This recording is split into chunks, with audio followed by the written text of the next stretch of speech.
That sinking feeling when your friends arrive with soon-to-be engaged balloons and his chair stays empty. I made excuses for him that day. What I didn't know, he was already ring shopping for someone else. This is how I learned the difference between work trips and getaway weekends. Save yourself the heartache by watching for these signs. The date circled in red wasn't just a deadline. It was the moment I realized love shouldn't come with an expiration date. That last night before the proposal ultimatum, rain tapped against the window like a countdown clock. I sat on the couch watching him scroll through Instagram, his thumb moving faster every time I glanced his way. My voice cracked when I asked if he'd made a decision, but he didn't even look up from his phone. "Can we not do this tonight? I'm tired." The irony, his charger dangled from the outlet beside him, plugged into nothing, while the ring box in his drawer sat dead with a drained battery. Relationship experts call this avoidance behavior, a pattern where one partner starts emotionally checking out weeks or months before actually leaving. A UC Davis study found 78% of people who ended relationships showed these withdrawal signs first. The unanswered text, the sudden work emergencies, the way conversations evaporated into silence. That night, I didn't know he'd texted his brother earlier, "How do I let her down easy?" I just remember the clock hitting midnight and how my lungs felt too tight, like I'd been holding my breath for hours. The bathroom floor was cold when I finally let myself crumble there. My knees pressed into the tiles as rain blurred the streetlights outside. Funny how the loudest silences scream between people who used to whisper forever. I traced the edge of my phone screen where his last message glowed, "We'll talk tomorrow." But we both knew that was code, the kind of tomorrow that never comes. His toothbrush still stood in the holder that night. His shoes still lined the hallway. But when I opened his sock drawer later, the hotel receipts told a different story. 3 business trips to the same beach town, all during weekends I'd covered for him with friends. The worst part? He'd left them there on purpose. People who want to be caught always do. By morning, the calendar still showed that red circle, but the ring box had disappeared from his drawer. But the real humiliation was yet to come, because he didn't just miss the deadline, he made sure everyone saw him miss it. Those balloons my friends brought weren't just decorations. They were spotlights on the empty chair where my future was supposed to be sitting. And when I reached for my phone to check his location that day, I already knew. The last ping showed his car at the jeweler's parking lot, the same place he'd taken me window shopping 6 months earlier. Funny how waiting for a proposal feels like holding your breath underwater until you realize he never intended to pull you up for air. Nothing prepares you for the pity in your friends' eyes when they realize you're the only one still believing in the fairy tale. The brunch table looked perfect. Mimosas, avocado toast, and those awful soon-to-be-engaged balloons bobbing in the corner like they were laughing at me. His chair gaped empty between my best friend Jess and her boyfriend. I kept adjusting the silverware beside it, as if setting a place for a ghost. When someone asked where he was, my voice came out too bright. "Work emergency. He'll make it up to me." The lie left a metallic taste in my mouth.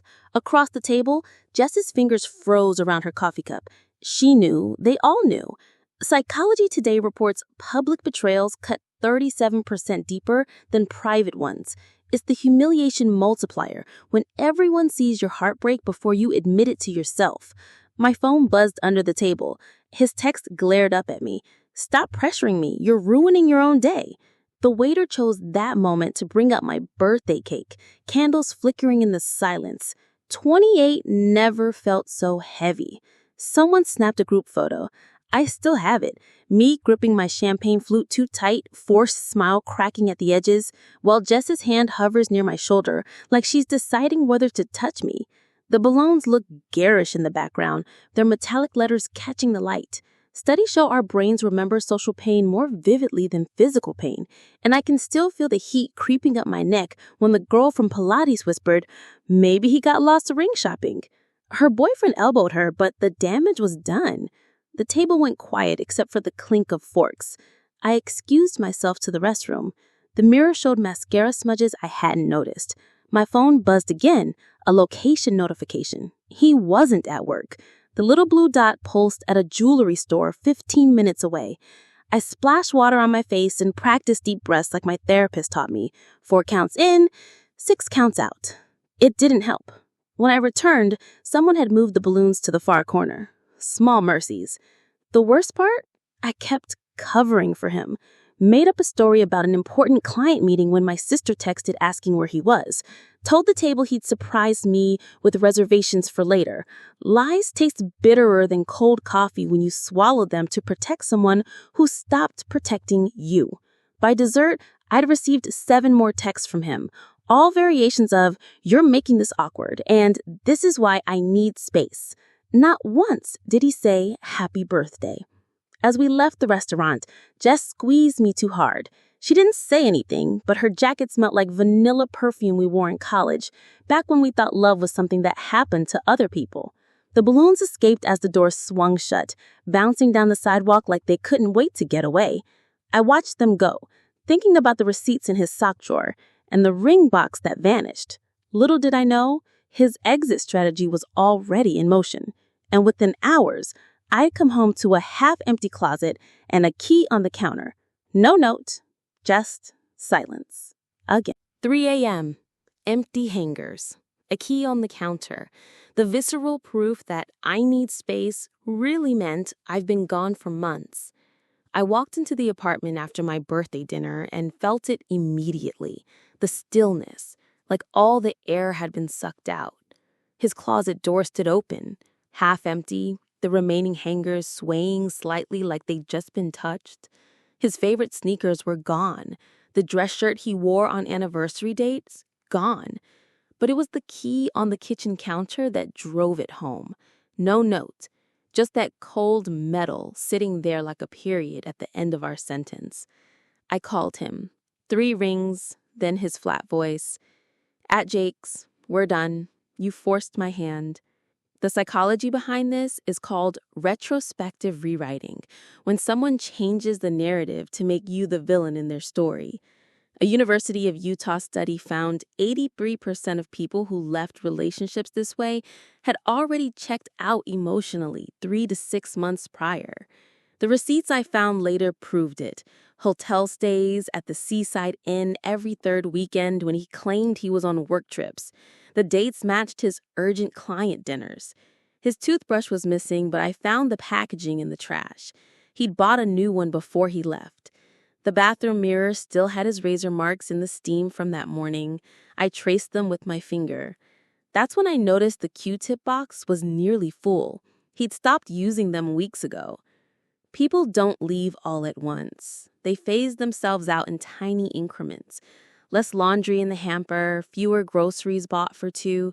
Relationship experts call it the shadow exit, where partners slowly erase their presence to soften the blow. But here's the thing. It doesn't soften the blow.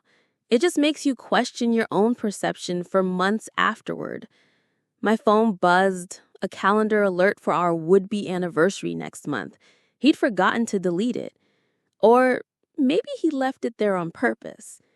Funny how "I need space" really means I've been measuring the exit for months. I opened his nightstand drawer. The charging cable was gone, so was the book I'd given him last Christmas. But in the back corner, I found the jewelry store receipt dated 2 days before my birthday brunch. A single line item, 1.5 carat round solitaire, $8,700. Paid in full. Not an engagement ring for me. The paperwork listed the wrong size. My fingers shook holding that slip of paper, because here's what no one tells you about ultimatums. They don't force decisions. They reveal them. The fridge hummed in the silence. I counted the beers left in the door, 3 of his IPAs still there among my seltzers. Even his half-ass exit was inconsistent.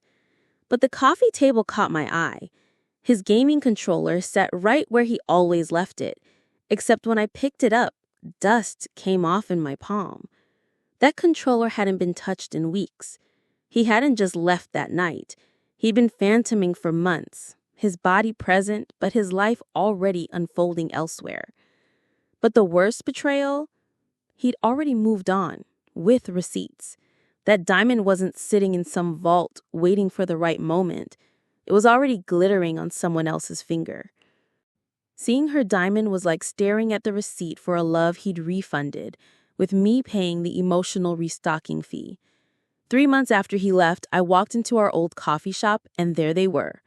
Rain streaked the windows behind them as he pulled out her chair with that same exaggerated courtesy he used to show me.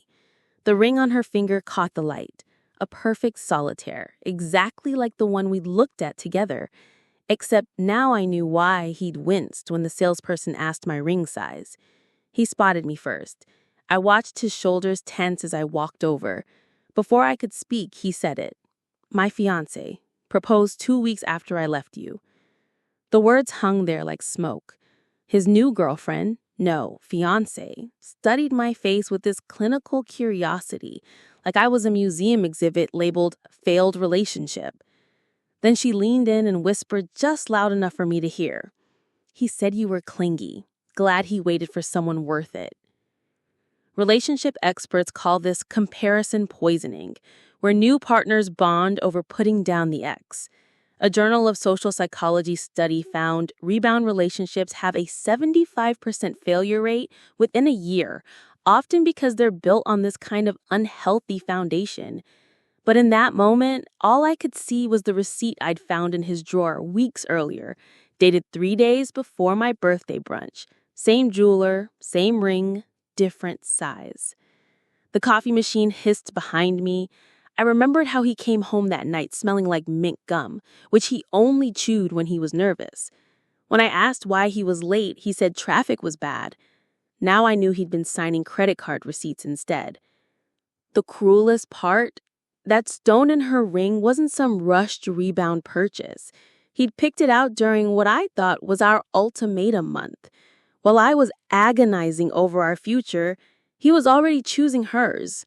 She twisted the ring absently as they stood to leave, the diamond throwing flashes of light across the table. He avoided my eyes but gripped her hand too tight, the way people do when they're performing happiness. I couldn't stop staring at their intertwined fingers. 2 weeks after leaving me.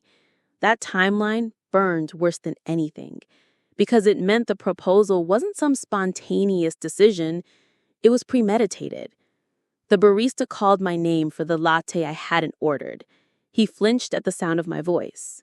As they walked away, I noticed the back of his jacket was soaked from the rain. He'd given her the umbrella. Some habits die hard, I guess.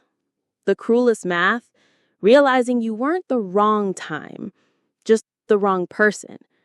All those months of begging for clarity, and he finally gave it to me in a coffee shop with another woman in his hand. But the real power move came next, because I didn't cry, didn't scream, just reached into my bag and felt the weight of what I'd brought with me, his grandmother's heirloom watch, the one he'd given me on our first anniversary, the same watch he'd asked if he could have back someday. I walked past a trash can near the door, let it drop. Didn't even check to hear it hit the bottom. Some deadlines aren't for weddings. They're for realizing when to stop collecting red flags as souvenirs. That watch his grandmother gave me, it wasn't a keepsake. It was collateral. 6 months after I dropped it in that coffee shop trash can, my phone lit up with his number for the first time since he left. The voicemail lasted 8 seconds. She left me. Can we talk? I deleted it. Funny how people who call you clingy come crawling back when their rebound fails. If you've ever made excuses for someone's silence, drop a red below. Let's break the cycle together. Post-credits text appears 6 months later.